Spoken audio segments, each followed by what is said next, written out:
اعوذ باللہ من الشیطان الرجیم بسم اللہ الرحمن الرحیم۔ ابتدا ہے رب جلیل کے بابرکت نام سے جو ہر ابتدا کی ابتدا اور ہر انتہا کی انتہا ہے، اور درود السلام ہو عظمت محمد و آل محمد پر۔ صدر دی وقار یہ جنت نظیر کشمیر ہے، یہاں پر پھول کھلتے ہیں، یہاں پر مسکراہٹوں کا بسیرا ہے، یہاں پر شفق نے رنگ بکھیرا ہے۔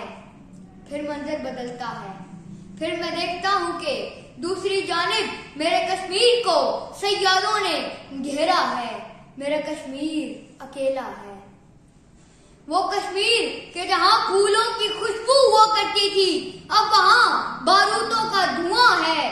وہ کشمیر کہ جہاں صاف شفاف پانی کی ندیاں بہتی تھیں اب وہاں خون کی نہریں بہتی ہیں، اب وہاں خون کی نہریں بہتی ہیں۔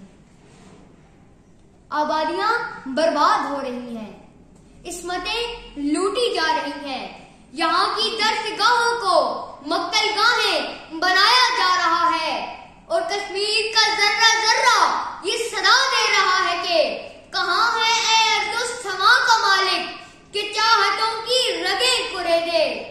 ہوس کی سرخی رخ بشر کا حسین لوالا بنی ہوئی ہے۔ ارے کوئی مسیحا ادھر کو دیکھے، کوئی تو چارہ گری کو اترے۔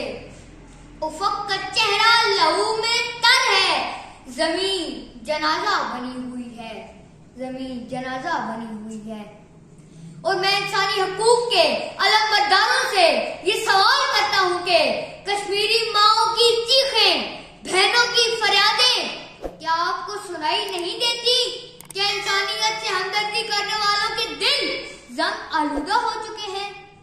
خدا را کشمیریوں کے حق میں آواز بلند کیجیے، کیونکہ صدا لگا رہی ہے آپ کو کشمیر کی وادی، مانگ رہی ہے آزادی کشمیر کی وادی، ہاں مانگ رہی ہے آزادی کشمیر کی وادی۔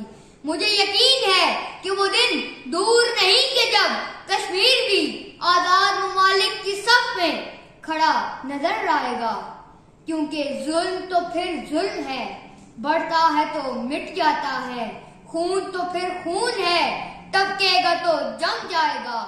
آپ کی سماعتوں کو